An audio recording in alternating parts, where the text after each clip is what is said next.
Um, I'm really, really, really pleased to have Dr. Andre Menache with us this evening to give an inspiring and educational talk. And I'm very, very pleased to have everybody else here to enjoy it as well. So I'm going to hand it back to Nikki now, and she'll get the proceedings going. Thank you very, very, very much for everything that you do inside and outside of this campaign. Grassroots is still alive and kicking, and everything that we will do will change the world. That I can guarantee. Back to Nikki. Thank you. So Dr. Andre Menache, BSc with honours, BVSc, MRCDS, I love saying that, is Animal Interfaith Alliance's European representative and scientific advisor.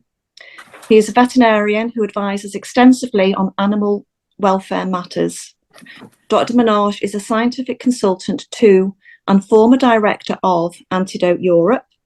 He has been president of Doctors and Lawyers for Responsible Medicines UK and general manager of the Federation of Animal Protection Societies in Israel.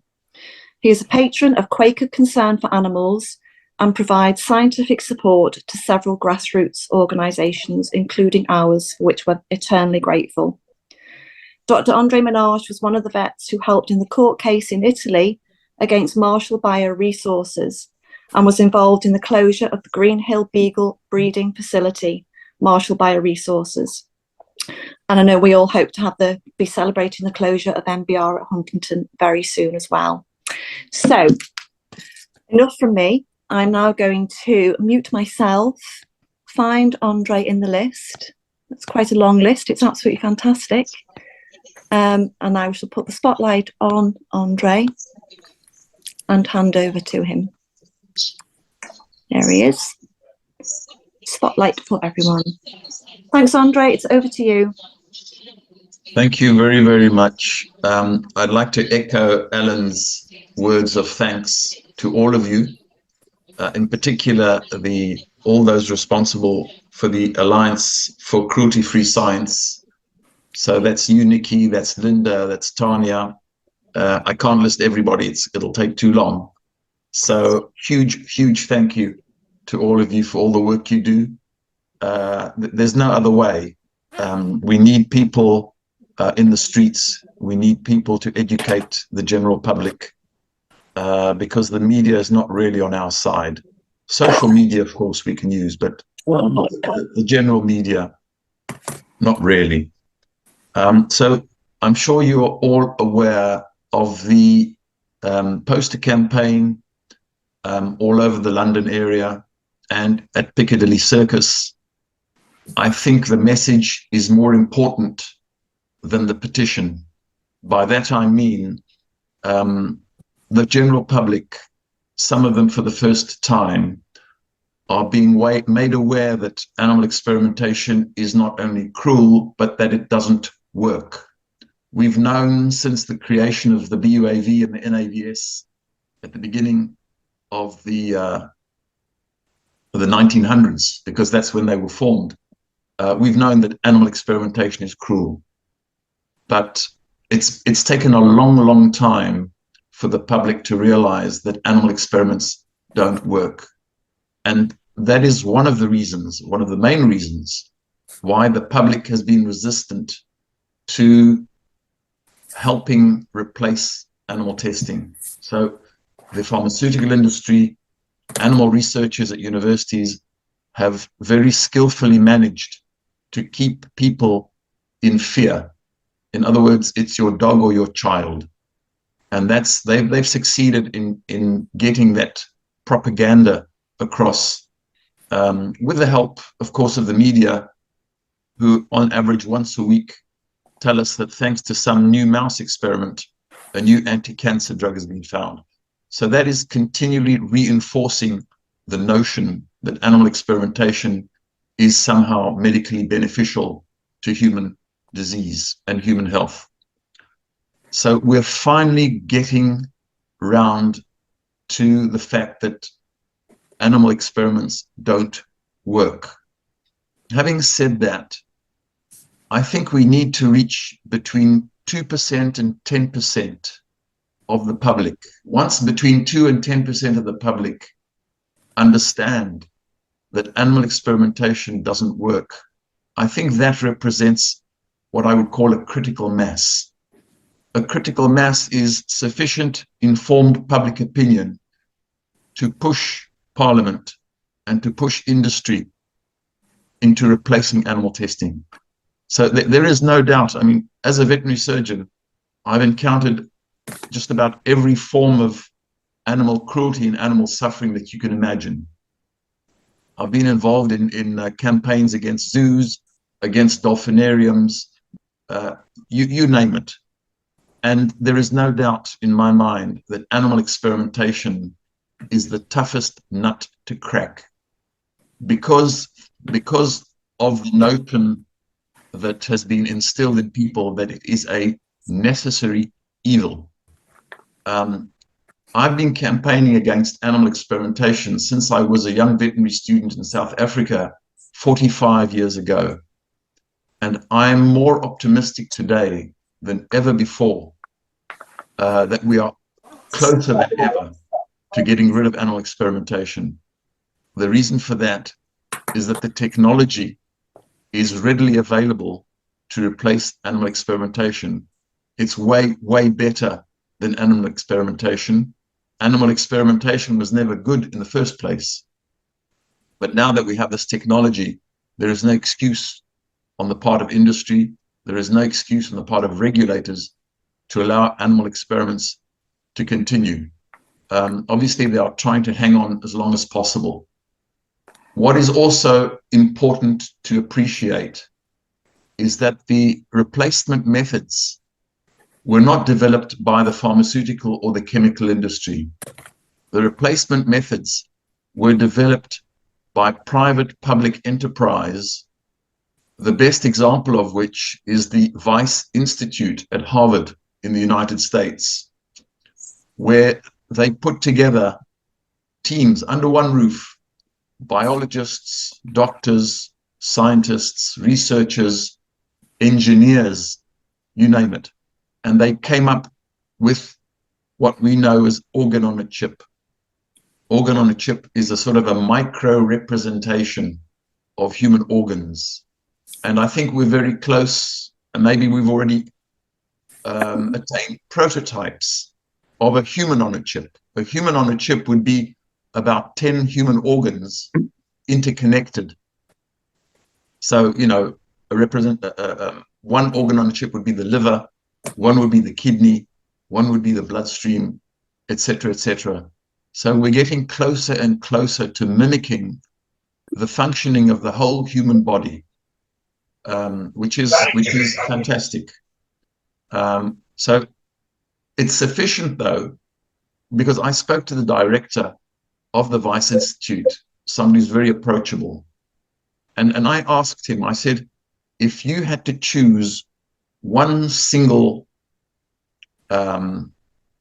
tool to start the ball rolling to replace animal experimentation, what would it be? And he straight away said, liver on a chip. Now, why liver on a chip? Because our liver is the main organ in our body that breaks down toxins. So when we swallow a drug, I'm talking about a medical drug now, when we swallow a prescription drug, it's going to pass through the stomach lining or through the intestine, and it's going to go to the liver. And the liver is going to do one of two things to it. It's either going to break it down, or it's going to change the formulation. And a drug that was perhaps ineffective will become actually dangerous, will become toxic. So sometimes the liver makes mistakes. It actually transforms substances that are not toxic into substances that are toxic. But the function of the liver is to break down drugs. So the liver on a chip is a representation of the human liver. And what it does very successfully is that it identifies drugs that cause adverse drug reactions in people. And the accuracy of this liver on a chip is around 90%. So it's hugely, hugely effective. Now compare that to what the Food and Drug Administration in the United States have been saying for decades, that out of 10 drugs that work in animals, that appear safe and effective in animals, 9 out of 10 will fail during clinical trials in humans. So on the one hand, you have a 90% failure rate, which unbelievably is still accepted today. And on the other hand, you have this liver on a chip, which has a 90% success rate. So it's a no-brainer. It's day and night, it's black and white. It is absolutely shameful that the regulatory authorities have not obliged the pharmaceutical and the chemical industry to immediately adopt the use of the liver on a chip as a first line of defense, if you like, to avoid getting toxic substances onto the market. So, if you like, the pharmaceutical industry are not in a hurry to adopt the liver on a chip, because what it will do is it will expose far more side effects than they would like. And so we have a situation today where drugs are getting onto the market that are potentially damaging to the liver. And when I say damaging to the liver, we're talking about people who may require a liver transplant, which is going to cost the NHS £121,000 per liver transplant. So we're talking a lot of money as well. So not only could we avoid the animal suffering and the human suffering by adopting liver on a chip immediately, but for the pharmaceutical industry, it will slow down their pipeline. It will reduce the number of drugs that they can get onto the market. And this is probably something that the public find hard to accept, hard to believe. Because what I'm saying is that the pharmaceutical industry is so callous, is so cynical, that they are ready to put out drugs onto the market and test them on people, on the population.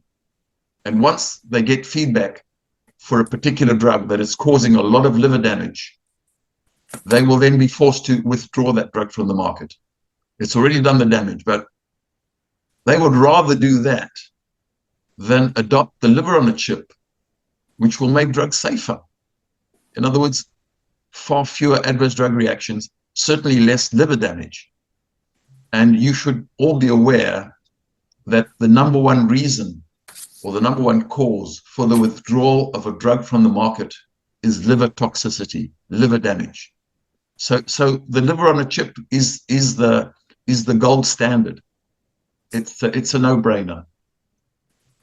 I'd just like to come back to the campaign, the poster campaign, because I think the message is so important. I'm sure you've all seen the poster, and the message is just so important to the general public. This campaign should have happened 20 years ago, but you can't believe how difficult it is to launch such a campaign if you're not a huge organization. We are all grassroots, especially the Alliance for Cruelty-Free Science. They've worked their socks off to raise the money with the help of the Animal Interfaith Alliance, raise just enough money to pay for this poster campaign. Something that could have been done by the big organizations, but for some reason they are timid or hesitant to do so. Of course, you all know that if you're a charity, you're not allowed to campaign for the abolition of vivisection. So straight away that knocks out some organizations. But we do have animal rights organizations in this country that are private limited companies. So they are absolutely eligible to launch such a campaign. And for some mysterious reason, they've been hesitant to do so. Anyway, I'm not here to point a finger. I'm just here to say that we've got this campaign. It's not going to be the last. It's not going to be the first and the last of this sort, of this type. We're certainly going to do this again. And for those of you who've invested all your hopes in the YouGov petition, I'm hoping we will reach 100,000. We are working very, very hard behind the scenes to get celebrities to promote this, because that's the only way we're going to reach 100,000. It's certainly the easier way than asking all of you to work 24 hours a day for the next month and a half, because that's another way we can do it. But no, it's gonna happen with the help of celebrities.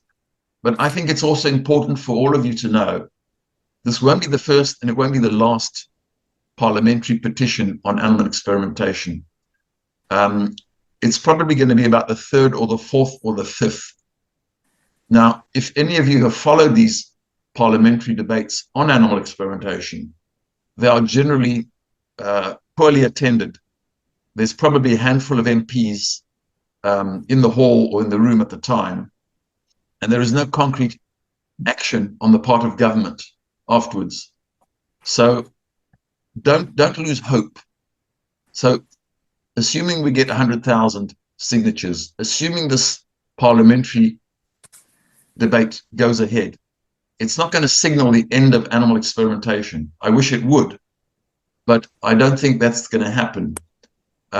This is such an embedded evil in our culture, in our system, with so many tentacles and deep pockets.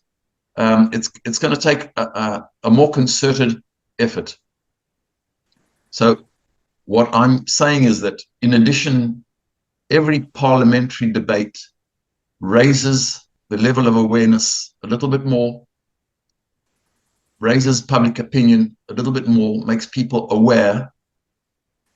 We need to reach A, the general public, B, MPs. We can ask MPs to sign EDM 187, which calls for a scientific hearing on animal experimentation, something that's never happened before. And we also need to make shareholders in the pharmaceutical industry aware of what they are subsidizing, of what they are sponsoring. And I'm going to make my talk rather short, because I think it's very, very important to hear your questions and your feedback. But, for the nth time, I just want to remind you that in the United States, the Humane Society of the United States managed to persuade the shareholders of the manufacture of Botox to replace the use of mice as living test tubes with a cell-based test method for batch testing of cosmetic Botox products. And that in 2011, the FDA approved this completely non-animal test method. So what I'm saying is that if shareholders can appreciate animal suffering in mice, can you imagine how they will feel when they find out what is being done to beagle dogs? That's the whole population will be up in arms. So that's been a very well-kept secret up to now. We must continue to expose this, to inform people, and we will succeed. The technology is behind us. The science is behind us. It's just a question of getting enough public opinion, reaching this critical mass to cause a tsunami of public opinion to wash away animal experimentation. So I'm going to stop there, and I'm very, very happy to take all of your questions. Thank you. Bonjour et merci, Monsieur Menache. Okay. Oui, ma question, c'est parce que je viens d'écouter. Alors évidemment, j'ai pas tout compris parce que mon niveau d'anglais est pas bon. Mais un scientifique a exprimé que donc il a la chance de travailler dans un laboratoire qui moderne, qui utilise des organoïdes, et donc ça fonctionne très très bien. Mais quand il a voulu présenter son travail à une revue, il s'est fait retoquer et on lui a demandé donc des essais sur animaux et c'est pas le premier à qui ça arrive. J'ai déjà vu passer nombre de posts sur ce problème. Donc je voulais avoir votre point de vue sur ça. Et puis ma deuxième question, c'est le gouvernement britannique apparemment vient enfin, reste sur sa position de dire que comment dire que les NAM en tant que méthode non animale sont ne peuvent pas reproduire la complexité des systèmes biologiques humains. Ça ça aussi c'est quelque chose qui revient assez souvent et qui est en contradiction avec tout ce que je peux voir de l'autre côté quand je lis la revue hebdomadaire de ProAnima, quand je lis des articles de Emulate ou du CAAT John Hopkins, le Center of Alternative of Animal Testing, bref, et autres publications qui relaient des travaux comme Animal Free Research OK, des travaux donc sans animaux, donc c'est vraiment très très contradictoire. Alors, mais si je veux faire l'avocat du diable, on va dire, est-ce que le gouvernement ment ou est-ce que en réalité il a raison et effectivement les NAM ne sont pas très. Quel est votre point de vue donc sur ces deux points? Évidemment, vous pouvez me répondre en français et puis en anglais pour tous les autres parce que sinon ça va être je vais vous embêtant pour répondre. tout le monde. Oui, je vais vous répondre en anglais parce que sinon personne ne va comprendre. Et D'accord. je vais vous répondre par écrit en français. Merci beaucoup. De rien. So what I said to Celine is that I'm going to reply to her in English for the benefit of you, and that I will reply to her in French in writing separately. So to sum up her question is, this is a red herring. We often hear this, and this argument is thrown at us by government and by animal researchers, and they basically say, well, your non-animal methods are not sufficient to replace animal testing because we need a complete living system, a complex living system, and your non-animal methods are not up to the job. That is very hypocritical. That is something that you can say to a person who has little knowledge in biological systems, in evolutionary biology, in complex systems. What they are saying basically is that it's okay to use animal tests even though they fail 90% of the time. It's not okay to use liver on a chip that is 90% effective, because the liver on a chip doesn't represent the whole living system. But, you know, as a veterinary surgeon, I can assure you that the whole living mouse does not represent the whole living rat, does not represent the whole living cat, does not represent the whole living dog, does not represent the whole living monkey, and certainly does not represent the whole living human. So that's the answer to those fallacious arguments. So please don't fall for those, and now you know the answer. And the trouble with people who throw these arguments at us, when we say to them, okay, let's have a scientific hearing. You bring your experts, we'll bring our experts, and we'll stand in front of a independent scientific panel who will judge who is correct, who's talking sense and who's talking nonsense. And that is what EDM 187 calls for. Now, this EDM has been tabled or has been proposed, I think it's now 5 years in a row or 6 years in a row. And it's clear that the government and the industry are not interested in having a scientific hearing for the simple fact that they will lose. They will lose a scientific hearing because the science is 100% against animal testing. It has been for the last 200 years. And in fact, our knowledge of complex systems has increased, of evolutionary biology has increased over time. So it's harder and harder to justify animal experiments. And that is why it was so important for this poster campaign to get the message across to people that animal experiments don't work. We know they're cruel, but they don't work. And that is the message to get across to the general public.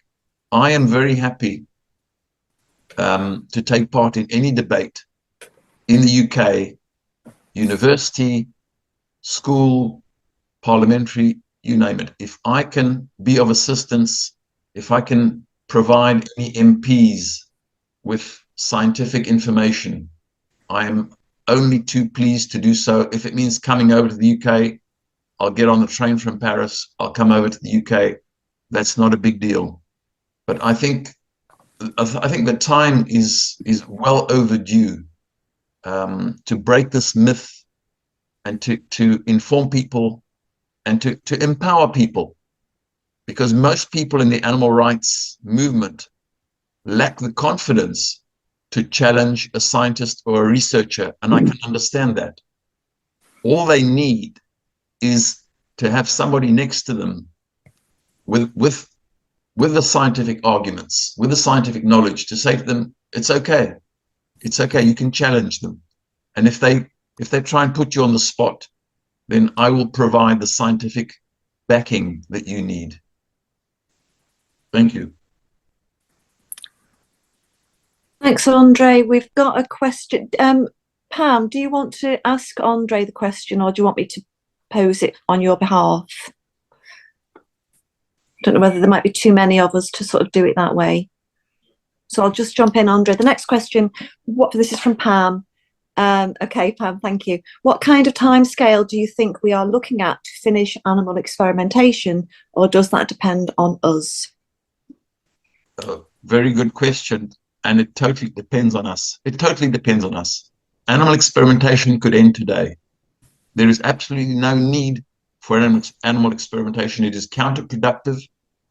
It's responsible for the death of millions of animals in laboratories, and it's responsible for human suffering and death as well in patients because of drugs that were passed as safe on animals and turned out to be toxic in humans.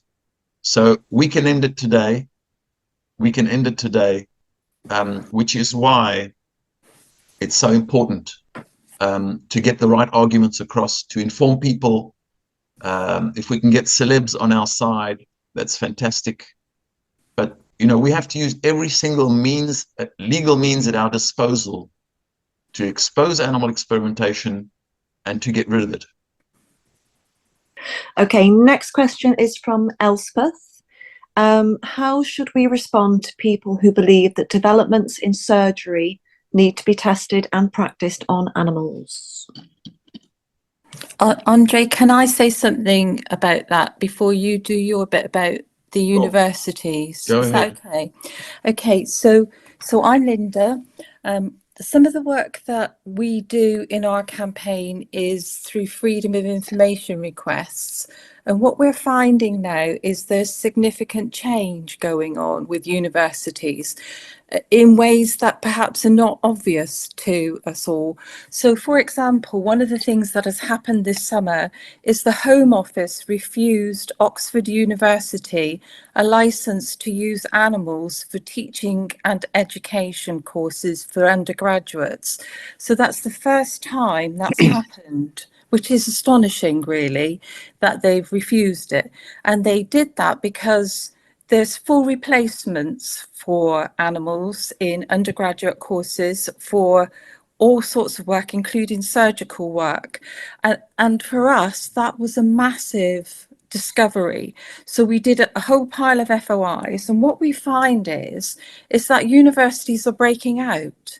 they are breaking away from the regulated licenses, and they're doing all sorts of things.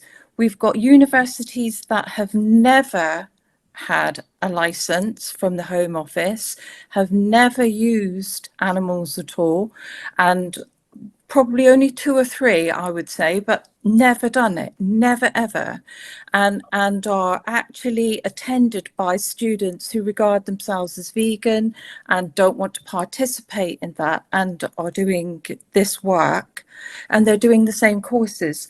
Portsmouth University acknowledged that this year they're going to stop using mammals in their courses by July 2025, which is another major sort of step forward. And for us, there's a whole range of things that are happening at universities that are quite important. So, for example, what we are finding is quite a lot of the universities don't like the fact that they have to jump through all these hoops, that get an establishment license, a project license, and have an animal welfare. So what they're doing is they're stepping back from the protected animal work, and they're looking to replace it, yes, with non-animal methods, for sure they are, but they're also using things like zebrafish, guinea pigs. They're using all sorts of animals that do not get covered under the Act. The other thing they're doing is they're removing any lab work from the university, and they're doing placements for their students in commercial research organizations. So here's a new game that's coming up for our students who are undergraduates, who are training to be doctors and vets. And we're not saying it's everywhere, but it is increasing. We can see this now.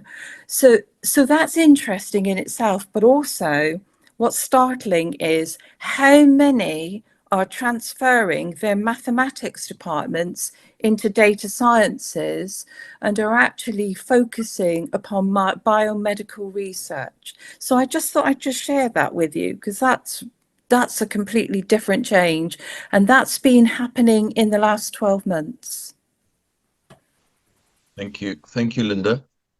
I'd like to add to that in terms of education and training for vets, for doctors, the replacement of animals is in this domain is one of the big success stories. So it's possible, and it is happening as we speak. Most universities, most high schools have replaced dissections, have replaced surgical training with non-animal methods that are readily available. And often it's a question, it's a choice. So for example, if you're a human surgeon and you want to do an advanced trauma life support, ATLS, which is for saving people who have been in serious car accidents or on the battlefield, you can practice surgery on a pig, or you can practice it on a human dummy that is very, very lifelike. The pioneers in this area, for example, in the United States, is the Physicians Committee for Responsible Medicine.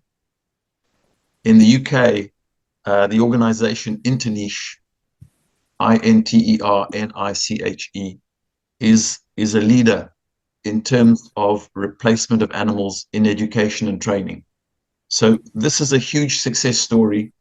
As a young veterinary student, the way I learned my skills was by assisting an experienced surgeon, and bit by bit, slowly, I would learn the techniques under supervision until the surgeon felt that I was competent enough to do the whole thing myself under supervision. And that's the way you should learn in surgery. So this is a huge success story. It only represents 1% or less than 1% of all animal use. So that's the downside, is that it only represents a small fraction, but it's hugely important, because apart from the cases that Linda mentioned, the trend is to go towards non-animal methods in education and training. So I'd like to leave it there. Thanks, Andre. I'm mindful, as always, the questions are really starting to flow now. I think people are getting into the zone, so I shall move us on. The next one is from Deborah. The question is it right that personal licenses do not need to be renewed, i.e. are indefinite?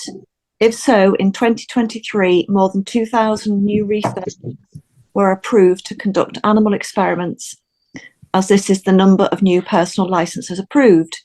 We could use this fact to counter the myth that only essential use of animals is allowed. So this is about personal licenses, Andre.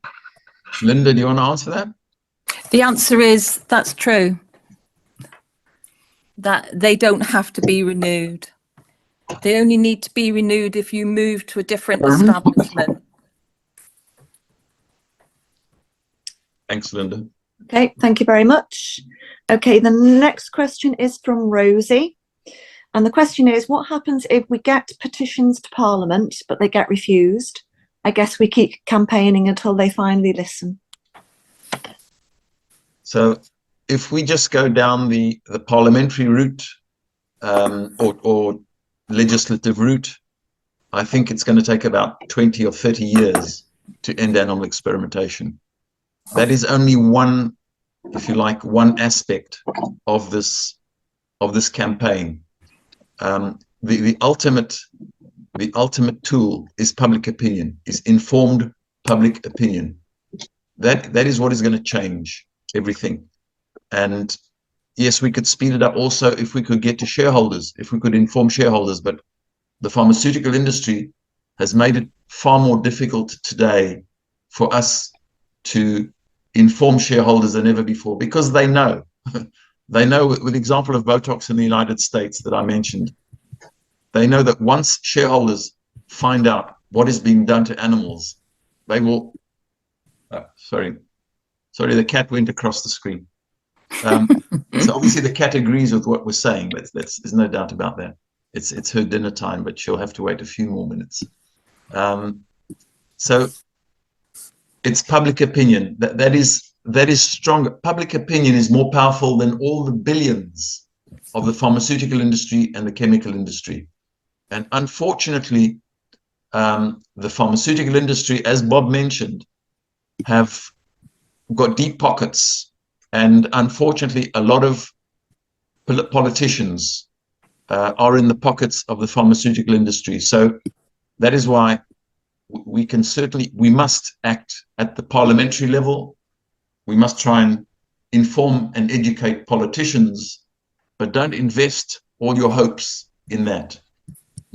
My biggest hope is by informing public opinion, and that is why the pharmaceutical industry is so aware of the importance of keeping people in the dark, of disinforming people, of disempowering people, and giving them false information, which they've done very cleverly up to now. But with this sort of poster campaign that we've launched, which says animal tests don't work, if we can keep on repeating that message via social media, via celebrities, just talking to your neighbors, if we can just keep getting that message across and mobilize what I mentioned before, sort of a critical mass of public opinion, which just sort of as a ballpark figure, I would say is between 2% and 10% of the population. Once between 2 and 10% of the population realize that animal tests don't work, they'll say enough is enough. Thanks, Andre. I'm going to jump about a little bit with questions, but don't worry, I haven't missed people. I'm just mindful of mixing it up a bit. So this question is from Sheila, and it says, some people in the AR community in the UK have expressed opposition to EDM 210, transition to animal-free research and testing by 2035, as the time frame is too long. What are your thoughts on this, please, Andre? So 2035 is the timeline suggested by the pharmaceutical industry. We should not trust the pharmaceutical industry because their track record, they're not very ethical. just to put it mildly. So if they say 2035 and we support 2035, we're just towing their line. We're just repeating their mantra. And then when 2035 comes along, they'll say, well, make it 2045. So for those of you who follow the situation in the Netherlands, about 10 years ago, a group of, I think, politicians and researchers said, come on, we can replace most animal testing by 2025, which was very honest. Unfortunately, the pharmaceutical industry used their power to quash that.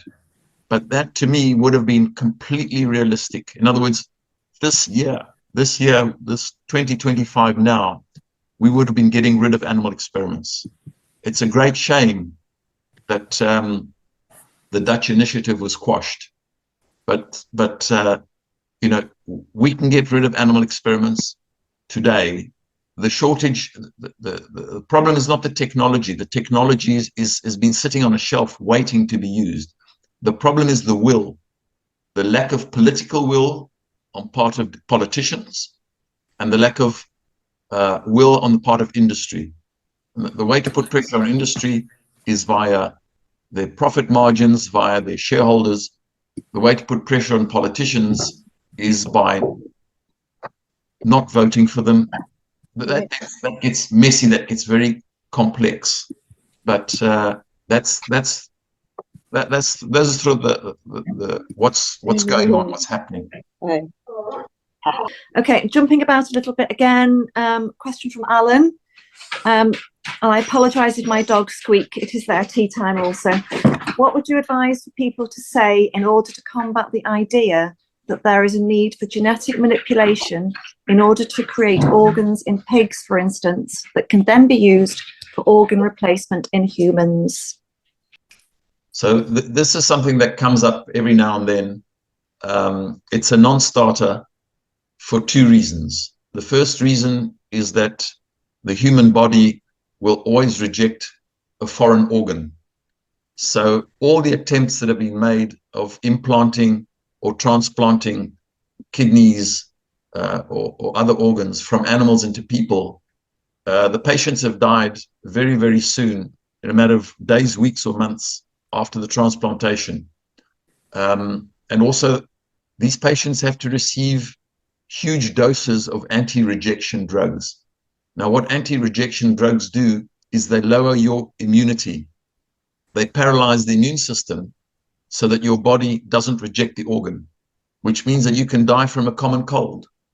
So the problem of rejection has not been solved yet, has not been overcome. The best success rate for transplants is person to person, but with tissue matching. So not just anybody to anybody. You need to find a person that is suitable for you. The other problem with transplanting organs into people, if we take, for example, the pig. So for years and years, the pig heart valve has been used to replace defective heart valves in people. That worked fine for about 10 years. Now, bear in mind that a pig heart valve is a piece of dead tissue. It's basically been sterilized with formalin. And yet it's still rejected by the human body after about 10 years. You cannot compare pig heart valve to transplanting a whole living pig heart into a person. You cannot sterilize a whole pig heart. You can try genetically modifying all you want. You will never get rid of all the viruses, the unknown viruses or known viruses in the pig heart, the prions, the proviruses, all sorts of things lurking in the pig heart. You'd only need one transmission of a virus from a pig into a person to launch a new pandemic. And unfortunately, a lot of people still have not learned the lesson from what we had, the COVID virus. The COVID virus was a laboratory engineered virus, bat virus, that normally doesn't come into contact with humans, but it was genetically manipulated to become more infectious for human respiratory tissue. It accidentally infected workers at the Wuhan Institute in China, and the rest is history. So can you imagine a pig virus being transmitted into the human population and starting another pandemic? So that's a non-starter. And what people are not addressing is that why do these people need transplants in the first place? A person who needs an organ transplant is an admission of failure by our medical system, because most of these people who need a transplant are really in really bad shape. So it's either because of organ damage due to toxic drugs or simply a terrible lifestyle. All comes down to prevention. So all the money that we're spending, that we're throwing away, experimenting, trying to resolve the shortage of organ transplants, could be resolved by investing more in prevention. When I say primary prevention, I mean primary prevention, beginning at a very early age. There is nothing more painful than seeing toddlers or young children who are already obese when they are 8 or 9 or 12 years old. I mean, that is heading for trouble. And our governments are doing nothing about it, or very little about it. So, prevention is non-existent. And that is really a huge admission of failure by our education system and by our medical system. And another one, Zaki, I think you have already covered this, but I want to be inclusive. Animal testing is still widely used in drug development. What do you think are the issues behind this? I think you sort of already covered that one as well, really, unless there's anything else you'd like to. I can just mention, so drug testing for human drugs accounts for about between 20 and 25% of all animal use, not just in the UK, but worldwide. And we can replace that, as I said, today, using organs on chips and other technologies, so that we can take care of that, because the animals are basically being used as living test tubes. So we can replace animal testing for drug testing, which is 20 to 25% of animal use. The other major use of animals is scientific research. So that's mostly in universities. So that's fundamental research, which is scientific curiosity, and applied research, trying to find cures for people. So there, the scientists are not bound by law to use animals. They can use non-animal methods, but they've been unfortunately programmed to use animals, because that's unfortunately still the sort of the current scientific paradigm, and it's easier to get grants, etc., etc. The point is that if we can get this first domino to fall, so if we can get the pharmaceutical industry to replace animal testing, then all the other dominoes will fall automatically, because what the pharmaceutical industry does is they ask university researchers to come up with new compounds, new drugs against cancer, against Alzheimer's.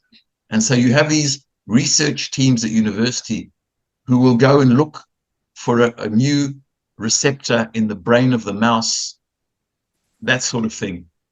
But once the pharmaceutical industry adopts non-animal methods or human-based research methods, they will say to the researchers, no, we don't want you to test on the mice.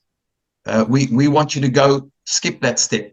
We're already using organs on chips. We want you to use human-based test methods, human-relevant test methods. And there are tissue banks in the UK where researchers can order virtually any cell type in the human body, so they can use that. They can also obtain human surgical waste from hospitals, from people who've undergone cosmetic surgery, people who've had biopsies. Just to give you an idea, 100 grams of donated human liver, so it's a piece of liver about that big, contains 1 billion cells on which to experiment. So no shortage of human cells, just a shortage of common sense. Thanks, Andre. A question from Andrew. From what I've seen or read, the alternative methods should actually be cheaper in general. Is that correct? And if so, why wouldn't the non-animal alternatives be adopted by industry if it's more economical for them? The issue is not financial. The pharmaceutical industry has got billions. They spend more on advertising than they do on research and development. Okay, so no shortage of money. Okay, perhaps it would initially, there would be an initial cost to replacing the cages and the dogs and the monkeys with all this 21st century technology, but they would get that money back over the years. That's not a problem. The issue is not the money here. The pharmaceutical industry has billions. Their aim is to get a blockbuster drug, a new blockbuster drug onto the market, something that everybody needs. So it's lower your cholesterol to lower your blood pressure. The more people that use it, the better, the bigger the profits. Obviously vaccines as well, because they want to vaccinate everybody. So they're looking for a blockbuster. A blockbuster brings them in billions. Now, if this new blockbuster drug causes people to have adverse drug reactions or kills people, eventually that drug will be taken off the market. But they've made their billions. So even if they get sued and they get taken to court and they have to pay out a few millions, well, compared to the billions they've made, it's a no-brainer. So money is not the issue. Don't be fooled that money is an issue. In addition to that, think about the amount of money that will be saved by the NHS by not having to hospitalize people suffering from adverse drug reactions, by not having to pay for liver transplants that cost £120,000 each. So we're forgetting about this huge, not only economic cost, but emotional suffering that people suffer from adverse drug reactions, from not being able to work, from having shortened lives, etc. Thanks, Andre. A really great comment from Tanya. Taxpayers fund animal experiments, fund clinical trials, fund prescriptions, fund the NHS for adverse drug reactions, then Big Pharma just keep taking the money. Very well put. Right, I have no more questions in the chat. Does anybody have any other questions? Hopefully you can see it's a safe place to ask. Sheila, you've got your hand up there. Andre, thank you very much. I mean, this is just an amazing session to attend. I've learned so much. It was just going back to EDM 210. You said that it was the pharmaceutical companies that were dictating the target of 2035. Sorry, perhaps I'm being very naive, but this was put forward by Animal Free Research UK. They're calling it Herbie's Law. So are you saying that the pharmaceutical companies are somehow behind what Animal Research UK are proposing? Bigger than that. No, what I'm saying is that unfortunately some animal rights organizations are naive, and they've fallen for the pharmaceutical industry narrative, because this is the 2035 has been repeated over and over, and if you're not sufficiently familiar with non-animal methods or human-based research methods such as the liver on a chip, if you appreciate the fact that the liver on a chip is 90% effective and that animal testing fails 90% of the time, how can you say, let's wait until 2035? So let's not also put all the animal testing in one box, okay? Because you could argue and say, okay, we can replace animal testing for prescription drugs right now with human-based test methods like organ on a chip. As for fundamental research and applied research, it's gonna it's a harder battle. It's a more difficult battle that may take a little bit longer. But why are you putting fundamental research and regulatory animal testing in the same box? So why? So that's what I'm saying also. Don't put everything in the same box, because some animal testing we can get rid of right now. Some will take a bit longer because there's going to be more resistance from the university researchers. It's going to be a lot of animal researchers say we accept the fact that public opinion is going to force us to stop using monkeys, dogs, cats, but don't dare touch the rats and the mice and the fish. That we're not going to budge on. We're not going to give those up. And indeed, rats, mice, and fish represent about 85% of all animal use. If you look at the species of animals used, so if you know 4,000 dogs are used a year in the UK, 5,000 or 4,000 monkeys, but the total number is 2.68 million, and 85% of the 2.68 million are rodents and fish. So the animal researchers, the academic ones, the university researchers say, we can see what's happening. We can see that at a point in time, we will no longer be able to persuade the public to allow us to experiment on monkeys, dogs, cats, rabbits. But you're not touching our rats and mice. That is our bread and butter. Have I answered your question? Well, it's still unclear to me why Animal Free Research UK would be putting forward this 10-year time frame. I mean, they know that these. Can I answer that, Andre? They should know, but you should ask them that question. I don't want to speak on their behalf, because you know they do good work. They do good work.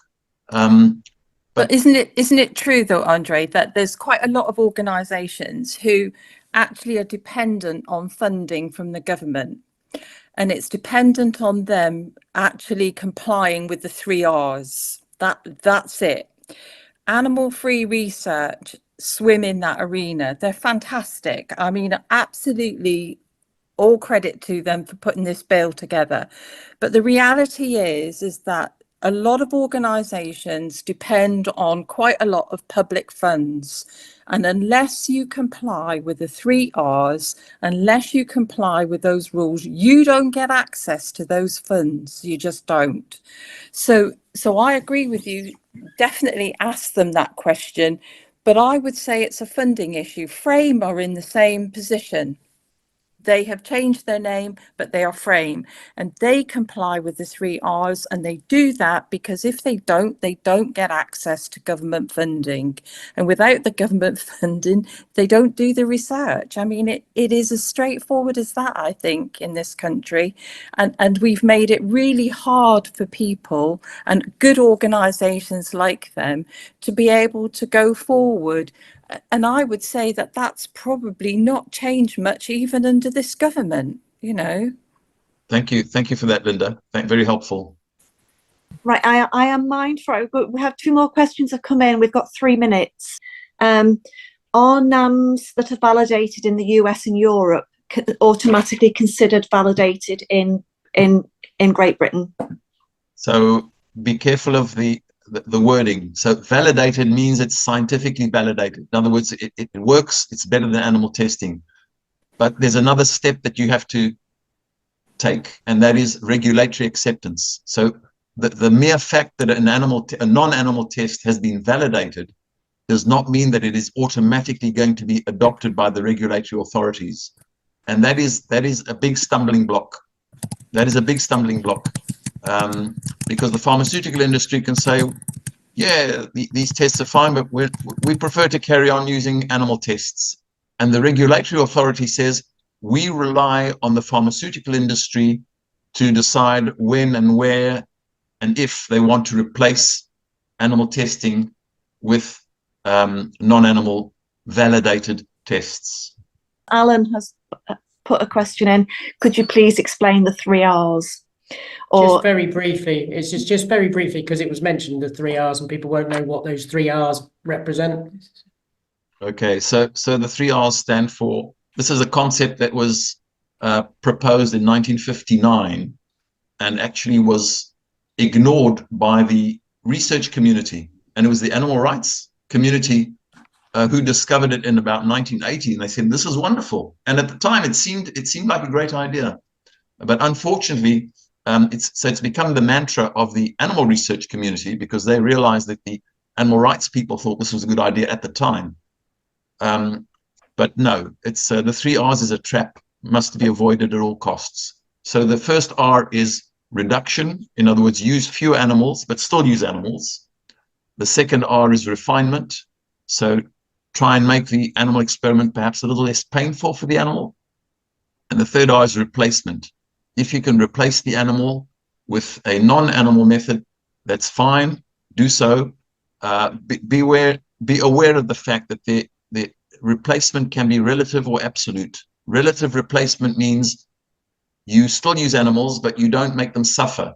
You don't experiment on them. You kill the animal in order to use its cells and tissues.